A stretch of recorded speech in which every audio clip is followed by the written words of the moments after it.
हम खगोल विज्ञान के प्रमाण देख रहे हैं जो एक सर्वशक्तिमान सृष्टिकर्ता की ओर संकेत करते हैं। 24 अप्रैल 1992 को दुनिया भर के अखबारों में ये महत्वपूर्ण खबर प्रकाशित की कि कोबी उपग्रह ने वैज्ञानिकों को इस बात का पुख्ता सबूत दिया कि ब्रह्मांड की ब्रह्मांडीय पृष्ठभूमि विकिरण ने साबित कर दिया है कि ब्रह्मांड का बिग बैंग मॉडल सच था। सैद्धांतिक भौतिक विज्ञानी स्टीफन हॉकिंस, जो कम बयानबाजी के लिए जाने जाते, ने कहा, ये सदी की खोज है, अगर सभी समय की नहीं। एबीसी नाइटलाइन पर टेड कोपल ने एक भौतिक विज्ञानी के साक्षात्कार की शुरुआत उत्पत्ति के शब्दों को उद्धृत करते की।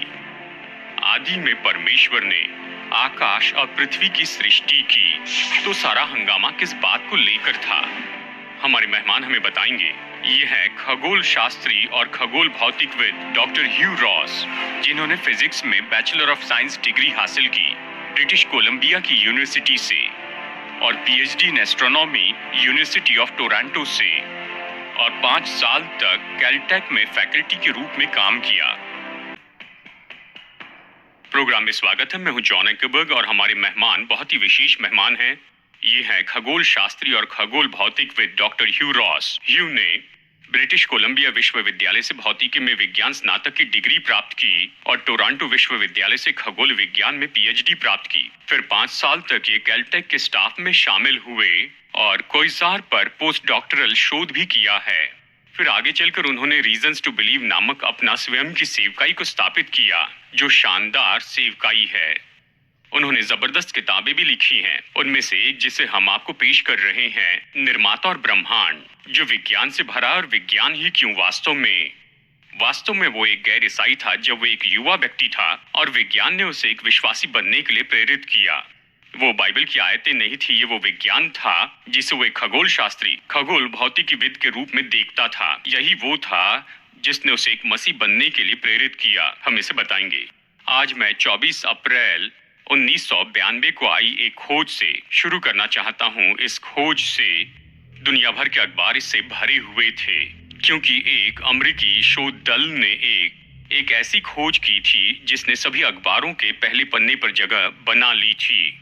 और अमेरिकन टेलीविजन नेटवर्क्स लगातार 5 रातों तक 40 मिनट का समय दिया, और इसका संबंध कोबी उपग्रह से है। और उन्होंने कोबी उपग्रह के माध्यम से हॉट बिग बैंग निर्माण घटना के संबंध में क्या पाया था। स्पष्ट करे कि इसका क्या मतलब है ह्यू। खैर, ब्रह्मांड पर प्रारंभिक माप, ब्रह्मांड के तापमान को मापने के प्रयासों से उन्होंने निर्धारित किया कि इसमें बिल्कुल सही तापमान था, जैसा कि बिग बैंग निर्माण मॉडल भविष्यवाणी करेगा। हालांकि उस बिग बैंग निर्माण मॉडल ने यह भी भविष्यवाणी की थी कि यदि आप ब्रह्मांडीय माइक्रोवेव पृष्ठभूमि विकिरण के तापमान को उच्च परिशुद्धता के साथ मापते हैं तो आपको ठंडे स्थानों के साथ गर्म स्थान दिखाई देंगे, जहाँ गर्म और ठंडे स्थान एक निश्चित कोणीय आकार के होते हैं, जिसकी आवश्यकता है। हाँ, उसे देखने के पहले प्रयास में वे उसे नहीं पा सके। सब कुछ सजाती और एक रूप था। कोब उपग्रह पहला उपकरण था जो वास्तव में बिग बैंग निर्माण मॉडल का परीक्षण करने के लिए पर्याप्त संवेदनशील था। और मुझे याद है उस समय दुनिया भर के खगोल शास्त्री अपनी सीटों पर इस उम्मीद में बैठे थे कि क्या बिग बैंग सही साबित होगा या गलत। प्रारंभिक परिणाम वापस आए और वास्तव में उन्हें सही कोणीय आयामों के साथ बिल्कुल सही स्तर का तापमान उतार चढ़ाव मिला, और इस तरह यह पूरी दुनिया में प्रचारित हो गया। इस बिग बैंग का पुख्ता सबूत दिया गया। हाँ, हम वास्तव में उससे पहले जा सकते थे। यानी देखिए, ऐसे लोग थे जिन्होंने शोध किया जिससे पता चला कि बिग बैंग जैसी कोई चीज थी, ऐसी चीज थी। इसके बारे में हमें जरा बताइए। जी, 1912 में वेस्टो स्लिपर पहले खगोल शास्त्री थे जिन्होंने ये पता लगाया था कि आकाशगंगा जितनी अधिक दूर होती है वो उतनी ही तेजी से हमसे दूर जाती है। और उनके बाद एडविन हबल थे। उन्होंने उस समय दुनिया की सबसे बड़ी दूरबीन का इस्तेमाल किया और लॉस एंजलिस के ठीक ऊपर 100 इंच का टेलीस्कोप, और वो कई दर्जन आकाशगंगाओं को स्लिपर की तुलना में कई अधिक सटीकता से मापने में सक्षम था। और उन्होंने 1929 में एक पेपर प्रकाशित किया जिसमें कहा गया था कि यहाँ अवलोकन यह साबित कर रहे हैं कि ब्रह्मांड वास्तव में विस्तार कर रहा है और आकाशगंगा जितनी दूर होगी उतनी तेजी से वह हमसे दूर होती जाएगी। एकमात्र संभावित स्पष्टीकरण, ब्रह्मांड सामान्य विस्तार का अनुभव कर रहा है, लेकिन यह कुछ ऐसा है जो वास्तव में सामान्य सापेक्षता के समीकरणों से निकला है, जिसे आइंस्टाइन ने 1916 में प्रकाशित किया था। और यह बेल्जियम के खगोल शास्त्री वास्तव में एक पादरी जॉर्जस लेमेत्रे थे, जिन्होंने सामान्य सापेक्षता के उन समीकरणों को लिया और कहा यह न केवल स्थापित करता है कि ब्रह्मांड की अपनी शुरुआत है, इसे शुरुआत से ही विस्तारित होना था। हाँ, आइंस्टाइन के बारे में यहाँ पर देखना चाहता हूँ, लेकिन कुछ और बात है जो हमें लोगों को बतानी है कि उन्होंने जब उस दूरबीन से देखा, उन्होंने पाया कि वहां पर है एक प्रिज्म किसी रंग का। बताइए कि इस रंग का मतलब उनके लिए क्या था और उन्हें कैसे पाया कि आकाशगंगाएं हमसे दूर जा रही थी या हमारे करीब आ रही थी। जी, उन्होंने इन दूर की आकाशगंगाओं द्वारा उत्सर्जित या अवशेषित होने वाले वर्णक्रमीय रेखाओं को देखने के लिए एक प्रिज्म का उपयोग किया और उन्होंने देखा कि यह वर्णक्रमीय रेखाएं स्पेक्ट्रम के लाल सिरे पर स्थानांतरित हो रही थी। वह डॉपलर प्रभाव है। इसलिए उदाहरण के लिए जब कोई ट्रेन किसी रेलवे स्टेशन से गुजरती है तो आप देखेंगे कि जैसे जैसे वो स्टेशन के पास आती है तो आपको उच्च आवृत्ति वाली ध्वनि सुनाई देती है, जैसे वो दूर जाती है तो कम आवृत्ति वाली। वह डॉपलर प्रभाव है। और हमने इन आकाशगंगाओं के स्पेक्ट्रम में एक ही चीज देखी जो दर्शाता है कि दरअसल आकाशगंगा जितनी अधिक दूर होगी, स्पेक्ट्रम के लाल छोर की ओर वर्णक्रमीय रेखाएं उतनी ही दूर स्थानांतरित हो जाएंगी। फिर से यह संकेत मिलता है कि ब्रह्मांड एक सामान्य विस्तार का अनुभव कर रहा है, जैसा कि आइंस्टाइन के सामान्य सापेक्षता के समीकरण द्वारा अनुमान लगाया गया। मैं फिर से आइंस्टाइन पर वापस आने वाला हूँ। बात करना चाहता हूँ कि ब्रह्मांड संबंधी स्थिरांक क्या है। ब्रह्मांड संबंधी स्थिरांक वह चीज है जिसे आइंस्टाइन ने विस्तार को खत्म करने के लिए अपने समीकरणों में डाला था, क्योंकि आखिरकार उनका पालन पोषण उस युग में हुआ था जिसे अनंत न्यूटोनियन ब्रह्मांड कहा जाता है। वो ऐसा ही चाहते थे और इसलिए वह उसी के अनुरूप रहना चाहते थे, लेकिन उनके समीकरणों ने जिस विस्तार की भविष्यवाणी की थी उससे छुटकारा पाने के लिए उन्होंने एक अतिरिक्त शब्द रखा जो विस्तार को संतुलित करता है, ताकि ब्रह्मांड स्थिर हो, न कि विस्तारित हो और न सिकुड़े। बस इसे कहने का एक और तरीका है कि ये वास्तव में अपने आंकड़ों को बदलने या छेड़छाड़ करने में उन्होंने पूर्वाग्रह दिखाया। ठीक है, और वो पूर्वाग्रह क्या था? जी, फिर से उस समय प्रमुख ब्रह्मांड संबंधी विश्व दृष्टिकोण यह था कि ब्रह्मांड स्थिर है और इसलिए उन्होंने कहा मेरे समीकरण इस पे फिट नहीं बैठते। स्थिर ब्रह्मांड मॉडल को बनाए रखने के लिए समीकरण को समायोजित करने के लिए मैं क्या कर सकता हूँ? ब्रह्मांड स्थिर है तो इसका क्या मतलब है? ये वहां मौजूद गैर ईसाई वैज्ञानिकों के लिए क्या करता है? जी, आज हम जानते हैं कि एक स्थिर ब्रह्मांड एक ऐसा ब्रह्मांड है जो जीवन के अस्तित्व की अनुमति नहीं देगा, लेकिन 20वीं सदी की शुरुआत में यह अभी तक समझ में नहीं आया था। उन्होंने सोचा कि विकास को धीरे धीरे विकसित होने के लिए पर्याप्त समय मिल सकता है। ये कुछ ऐसा था जो आइंस्टाइन के मित्र प्रसिद्ध ब्रिटिश गणितीय भौतिक विज्ञानी सर आर्थर एडिंगटन ने कहा था। उन्होंने कहा कि यदि यह आइंस्टाइन के सामान्य सापेक्षता के सिद्धांत के अनुसार है और हबल ने ब्रह्मांड के विस्तार के लिए जो माप किया है उसके अनुसार ब्रह्मांड केवल कुछ अरब वर्ष पुराना होने की अनुमति देता है और कुछ अरब डार्विनियन विकास को बनाए रखने के लिए पर्याप्त समय नहीं है। और तभी खगोलवादी के बीच एक बड़ी बहस चल रही है, क्या ब्रह्मांड 4 खरब वर्ष पुराना है या केवल अरबों वर्ष पुराना है? और आज हम जानते हैं कि युवा ब्रह्मांड खगोलविदों ने जीत हासिल की, यह केवल अरबों है, यह क्वाड्रिलियन नहीं है। लेकिन उन्होंने कुछ लोगों के दोनों पक्षों को हिलाकर रख दिया, क्योंकि वे एक ऐसा ब्रह्मांड चाहते थे जो अनंत हो। जी, जीव विज्ञानियों को जो भी भ्रम था, खगोलविदों को पता था कि अगर हम केवल 10 से 20 अरब वर्षों की बात कर रहे हैं तो ये जीवन के इतिहास की व्यवहार्य व्याख्या के लिए प्राकृतिक विकास के लिए बहुत कम समय है। और यही मैं कहना चाहता हूँ। हाँ, और इसका प्रभाव ईसाई जगत पर भी पड़ा, उसके बारे में हमें बताइए। जी, कुछ ईसाई थे जो मानते थे कि उत्पत्ति में एक में सृष्टि के दिन लगातार 6 दिन 24 घंटे की अवधि की थी, और उन्होंने कहा कि यदि ऐसा मामला है तो हम एक ऐसे ब्रह्मांड को देख रहे हैं जो हजारों साल पुराना है। बिग बैंग हमें बता रहा है कि ये अरबों साल पुराना है। और हाँ, नास्तिक परेशान थे क्योंकि इसने ब्रह्मांड को बहुत छोटा बना दिया था, और नई पृथ्वी के रचनाकार परेशान थे क्योंकि इसने ब्रह्मांड को बहुत पुराना बना दिया था। हाँ, आइए आइंस्टाइन पर वापस जाए। सामान्य सापेक्षता क्या है और विशेष सापेक्षता क्या है? खैर, 1905 में ये विशेष सापेक्षता के अपने सिद्धांत के साथ आए जो ब्रह्मांड की गतिशीलता की व्याख्या कर रहा है, जहां आप केवल ब्रह्मांड में विभिन्न वस्तुओं के वेग को देखते हैं, विशेष प्रकाश। रूप से प्रकाश। जो गति की दृष्टि से जी, स्थिर है। प्रकाश का वेग स्थिर है, लेकिन लेकिन 1916 में उन्होंने कहा था, मैं न केवल वेगों को देखने जा रहा हूं, मैं त्वरणों को भी देखने जा रहा हूं।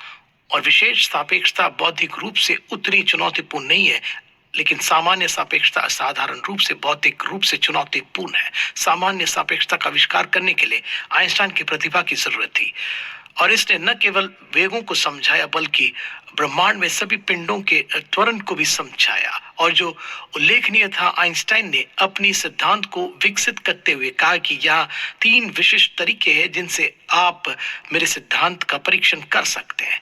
ये वे अवलोकन है जो सफल होने पर मेरे सिद्धांत को सिद्ध करते हैं, यदि नहीं तो मेरे सिद्धांत का खंडन करें। और इसे प्रकाशित करने के कुछ ही वर्षों के भीतर खगोल शास्त्री उसके सिद्धांत का परीक्षण करने में सक्षम हो गए, और ये शानदार ढंग से पारित भी हुआ था। हाँ, इसने उन्हें उस निष्कर्ष पर पहुंचाया जो उन्हें पसंद नहीं आया। वो क्या था? जी, जो निष्कर्ष उन्हें पसंद नहीं आया वो यह था कि यदि उनका सामान्य सापेक्षता का सिद्धांत सत्य है तो ब्रह्मांड की शुरुआत है, यह असीम रूप से पुराना नहीं है। और इसलिए उन्होंने अपने समीकरणों में इस अतिरिक्त शब्द को शामिल किया। लेकिन जब उन्होंने एडविन हबल के साथ माउंट विस्लन पर दूरबीन से देखा तो उन्होंने पहचान लिया। आप जानते हैं क्या, जिस तरह से मैंने मूल रूप से अपनी सामान्य सापेक्षता का निर्माण किया, यही वह सूत्रीकरण है। उन्होंने अपने गणित के साथ खिलवाड़ किया ताकि वो जैसा चाहे वैसा बना सके। पहली बार में ही उन्होंने इसे सही कर दिया, लेकिन फिर उन्होंने इसमें हेरफेर किया ताकि एक अनंत ब्रह्मांड बन जाए। और ये हबल ही थे जिसने कहा, मैं चाहता हूं कि आप यहाँ आए और मेरी दूरबीन से देखें, और मैं आपको दिखाना चाहता हूं कि आकाश गंगाएं दूर जा रही हैं। जी हाँ। और क्या हुआ? जी, उन्होंने अपने पेपर को देखा, उन्होंने दूरबीन से देखा और कहा कि देखिए, मैंने अपने समीकरणों में जो धोखाधड़ी का कारक डाला है वो मेरे वैज्ञानिक करियर की सबसे बड़ी भूल है, और इसे दुनिया भर के अपकारों में ने उठाया। लेकिन यहाँ विडंबना है जॉन, आज हम उसके ब्रह्मांड संबंधी स्थिरांक को पुनर्जीवित कर रहे हैं। उसके पास गलत मूल्य और गलत संकेत था, लेकिन आज हम वास्तव में उसके ब्रह्मांड संबंधी स्थिरांक से उस विशेषता को समझाने की अपील कर रहे हैं जिसे खगोलविदों ने देखा है जो हबल ने नहीं देखा था। ऐसा नहीं कि ब्रह्मांड का विस्तार हो रहा है, विस्तार की दर तेज भी हो रही है। इसलिए हमने इस ब्रह्मांड संबंधी स्थिरांक को पुनर्जीवित किया है, लेकिन अलग संकेत और अलग मूल्य। हाँ, आइए किसी दूसरे व्यक्ति के पास जाए जिसे हर कोई जानता है, और वो है स्टीवन हॉकिंग। उन्होंने सामान्य सापेक्षता और विशेष सापेक्षता को लिया और उन्होंने इसके साथ कुछ किया, और हमसे उनके शोध के बारे में और उन्होंने क्या निष्कर्ष निकाला इसके बारे में बताइए। जी, उन्हें कुछ मदद मिली। दक्षिण अफ्रीका में जॉर्ज एलिस और कैम्ब्रिज में रॉजर पेनरोज और कैम्ब्रिज में स्टीफन ने कई वर्षों तक एक साथ काम किया। सामान्य सापेक्षता के उन समीकरणों को लिया और कहा कि यह हमें ब्रह्मांड और जगत के इतिहास और विशेष रूप से शुरुआत के बारे में क्या बताता है। और यह 1970 में था कि रॉजर पेनरोज और स्टीफन हॉकिंग ने सामान्य सापेक्षता के स्पेस टाइम प्रमेय का पहला प्रकाशन किया, और उन सिद्धांतों की शक्ति वे 2 मूलभूत धारणाओं पर आधारित है। नंबर 1 की ब्रह्मांड में द्रव्यमान है, और हम दोनों इस बात का जीवंत प्रमाण है कि ब्रह्मांड में द्रव्यमान है, इसलिए यह बहुत मामूली बात है। दूसरी धारणा, सामान्य सापेक्षता ब्रह्मांड में पिंडों की गतिविधियों का विश्वसनीय रूप से वर्णन करती है। आज हम जानते हैं कि यह दशमलव के 15 स्थानों तक सही है, और इसलिए यह स्थापित हो गया है। और पेनरोज और हॉकिंग ने जो कहा, अगर वे 2 बातें सही है तो न केवल ब्रह्मांड की शुरुआत होती है बल्कि अंतरिक्ष और समय की भी शुरुआत होती है। स्थान और समय का निर्माण करना होगा। हाँ, अब ऐसा क्यों था कि आइंस्टाइन ने अपने सिद्धांत में समय और स्थान को शामिल नहीं किया? जी, उसने ऐसा किया। मेरा मतलब ये अंतरिक्ष, समय और गुरुत्वाकर्षण का एक सिद्धांत है। वह सब वहाँ था। हॉकिंग और पेनरोज और जॉर्ज एलिस ने जो किया, वो बस वही लागू लागू किया जो उन्होंने किया था, जो उन्होंने शुरू किया था, और कहा, आइए देखें कि हम इस सामान्य सापेक्षता से और क्या प्राप्त कर सकते हैं, और सामान्य सापेक्षता क्या भविष्यवाणी करते हैं। इसके बारे में हॉकिंग और पेनरोज के बाद से हमें बहुत कुछ पता चला। अब हमें ब्लैक होल की भौतिकी की अच्छी समझ हो गई। उस समय उन्होंने ब्लैक होल की कल्पना भी नहीं की थी, और इसलिए आइंस्टाइन के समय से सामान्य सापेक्षता का बहुत अधिक विकास हुआ है। वो शुरुआत के रूप में एक विलक्षणता के साथ आए। विलक्षणता क्या है और उन अवयवों के बारे में बात करें। जब वो शुरुआत से वापस गए तो उन्होंने विलक्षणता को कैसे परिभाषित किया? जी, आम लोग एक विलक्षणता को परिभाषित करते हैं जब सभी पदार्थ और ऊर्जा एक बिंदु पर संकुचित हो जाते हैं। अधिक सटीक संदर्भ वो है जब संपूर्ण ब्रह्मांड एक अत्यंत छोटी मात्रा में संकुचित हो जाता है, और उस आयतन में वास्तव में 10 स्पेस टाइम आयाम है। तो किसी ऐसी चीज के बारे में सोचे जो एक साथ बहुत कुछ ली हुई है, वो ब्रह्मांड की शुरुआत है। अंतरिक्ष और समय का निर्माण हुआ 10 अंतरिक्ष समय आयाम, और आज भी इसका विस्तार हो रहा है। ये अंतरिक्ष वक्रता का विमोचन है। इसलिए जैसे ही ब्रह्मांड का विस्तार होता है तो वक्रता जारी होती है, जो बहुत तेजी से फोटोन उत्पन्न करते हैं। ब्रह्मांड वास्तव में अंधेरे से शुरू होता है, लेकिन जब तक ब्रह्मांड एक सेकंड की एक खरबवे हिस्से का हो जाता है, तब तक पूरे ब्रह्मांड में फोटोन होते हैं, और बाद में हमें वे कण मिलते हैं जो पदार्थ के लिए बिल्कुल जिम्मेदार है। और अब नए नास्तिक, जैसे कि उन्हें कहा जाता है, ने गणितीय सिद्धांतों को सामने लाने की कोशिश की है जो बताएंगे कि कैसे एक विलक्षणता से आप एक और ब्रह्मांड प्राप्त कर सकते हैं। उनमें से एक को हमारी पृथ्वी जैसा होना चाहिए, ठीक है, लेकिन इस बात के बारे में बात करें, वैसे कैसे करने की कोशिश कर रहे थे? दूसरे शब्दों में उनकी आशा क्या थी? जी, वे दो दिशाओं में गए। एक दिशा यह थी कि स्पेस टाइम नियम यह मानते हैं कि सामान्य सापेक्षता ब्रह्मांड में कणों को, सभी द्रव्यमानों की गतिविधियों का वर्णन करती है, और उन्होंने कहा कि अच्छा, पदार्थ के अस्तित्व में आने से पहले क्या हुआ, उस शुरुआती युग के बारे में क्या, एक सेकंड के एक खरबवे के पहले 10 मिलियनवें हिस्से के बारे में क्या। तभी हम उम्मीद करेंगे कि क्वांटम यांत्रिकी ब्रह्मांड की गतिशीलता को नियंत्रित करने में महत्वपूर्ण भूमिका निभाए।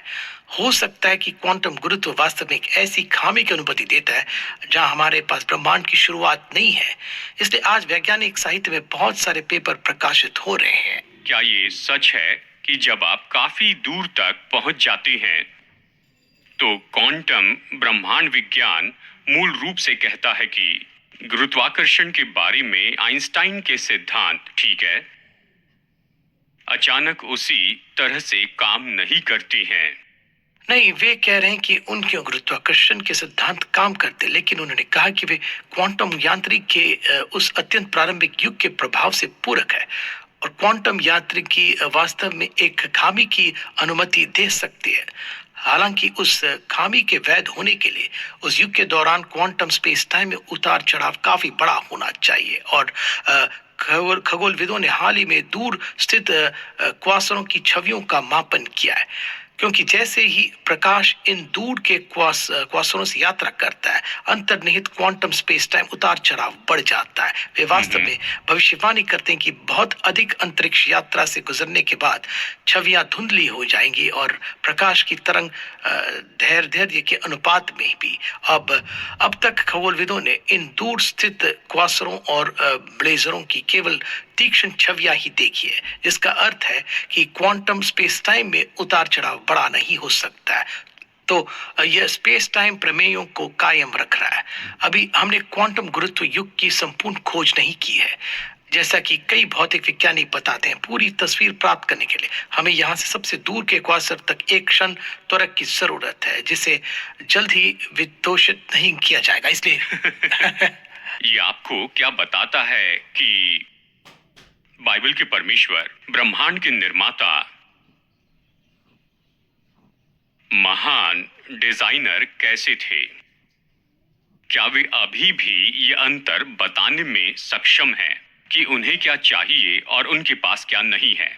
जी, मैं अपने साथियों के बीच जो देख रहा हूँ वो ये है कि 100% अवलोकन और प्रयोगात्मक माप जो हम ब्रह्मांड पर कर सकते हैं उनमें से 100% इस बात की गवाही देते हैं कि एक परमेश्वर होना चाहिए जिसने ब्रह्मांड का निर्माण किया और ब्रह्मांड और उसके सभी घटकों को डिजाइन किया ताकि मनुष्य अस्तित्व में रह सके। मैं नास्तिकों को जो करते हुए देखता हूँ, क्या वे उन चीजों के प्रति आकर्षित होते हैं जिन्हें हम नहीं जान सकते, ब्रह्मांड के उन हिस्सों के बारे में जिन्हें हम तलाश नहीं या कोई माप करने में सक्षम नहीं, और जो हम नहीं जानते उसके आधार पर वे अनुमान लगा रहे हैं कि शायद भागने का कोई रास्ता है। यह तथ्य है कि वे अपनी नास्तिकता के लिए गैर अनुभवजन्य तर्कों की अपील करने के लिए मजबूर है। यह बताता है कि उनकी नास्तिक स्थिति कितनी कमजोर होगी। और साथ ही जैसे जैसे हम खगोलशास्त्र अज्ञानता की सीमाओं को पीछे धकेलने शुरू करते हैं, जैसे जैसे हम पीछे हटते, यह बाइबल के परमेश्वर के लिए अधिक से अधिक प्रमाण प्रकट कर रहा है। हम जो नहीं जानते उसके बारे में नास्तिकों को अटकलों के एक छोटे और छोटे कोने में धकेला जा रहा है। ये हमें समझना पड़ेगा। जब मैंने पहली बार इनमें से कुछ चीजें पढ़ी तो मुझे ऐसे लगा जैसे हमारे पास वो ब्रह्मांड है जिसमें हम हैं, यहाँ कुछ भी आप माप सकते हैं और देख सकते हैं। वो एक निर्माता की ओर इशारा जी करता है बिल्कुल। और वे जो कर रहे हैं वो ये है कि कागज पर गणित समीकरण बना रहे हैं जो उन्हें लगता है कि ये ऐसा होना चाहिए, लेकिन वास्तव में इसके पास दिखाने के लिए कुछ भी नहीं है। ऐसा कुछ भी नहीं जिसके बारे में कह सके वास्तव में उससे यही निकला है। जी, मुझे इसमें एक असंगतता दिख रही है। अपने जीवन में हर जगह वे अपने निर्णय वास्तविकता पर आधारित करते हैं और वो जो देखते हैं माप सकते हैं जिस पर प्रयोग कर सकते हैं। केवल परमेश्वर के बारे में इस क्षेत्र में वे ऐसी चीजें आकर्षित करें जिन्हें हम वास्तविक नहीं कह सकते हैं। और तो और उनका अटकलों का कमरा छोटा और छोटा होता जा रहा है। इससे आपको कुछ पता चल जाएगा कि आप गलत रास्ते पर हैं, आपको गलत मॉडल मिल गया है। इस श्रृंखला के अंत में हम आपके कुछ दोस्तों के बारे में बात करने जा रहे हैं, मूल रूप में जिन्होंने इस आशय के बयान दिए हैं जो उन्होंने अपने सभी शोधों में जो देखा है वो ये है कि आपको एक निष्कर्ष पर पहुंचना होगा कि वहां एक डिजाइनर है, लेकिन उस व्यक्ति के लिए जो इस समय उससे जूझ रहा है, जो सब कुछ नहीं जानता जो आप जानते हैं, जिसके बारे में बता रहे हैं, आप उन पर विश्वास करने के दौरान या कम से कम उसकी ओर झुकाव के बारे में आप क्या कहेंगे? जिस ब्रह्मांड में हम हैं उसका एक रचयिता है जो परमेश्वर है। जी, एक सिद्धांत है जिसे आप भजनों और अय्यूब की पुस्तक में वर्णित देखते हैं कि जितना अधिक हम प्रकृति के बारे में जानेंगे, हम परमेश्वर के अलौकिक हस्तकला के लिए उतनी अधिक प्रमाण उजागर करेंगे। देखिए, मैंने विश्वास करने का आज का नया कारण नाम से एक साप्ताहिक ब्लॉग निकाला है और यह तथ्य पर आधारित है। और मैं वैज्ञानिक साहित्य तक पढ़ता हूँ कि हर दिन नई खोजें प्रकाशित हो रही और हमें अधिक सबूत देते, कम नहीं, परमेश्वर की अलौकिक हस्तकला उसकी सृष्टि के लिए। मैं अपने मित्रों से कहता हूँ जो अभी भी संदेह में, एक सप्ताह प्रतीक्षा करें, देखिए कि नया प्रकाशित होता है। हम ह्यू की वेबसाइट और उनके ब्लॉग को अपनी jshow.org वेबसाइट पर डालने जा रहे हैं और हम आपको वहां जाने के लिए प्रोत्साहित करते हैं। हमारे साथ आज जुड़ने के लिए मैं आपका धन्यवाद करता हूं। आशा है कि ये आपके लिए बहुत ही जानकारी से भरा हुआ है। हमारे साथ रहने के लिए आपकी सराहना करता हूं। आप हमारे साथ बने रहिए।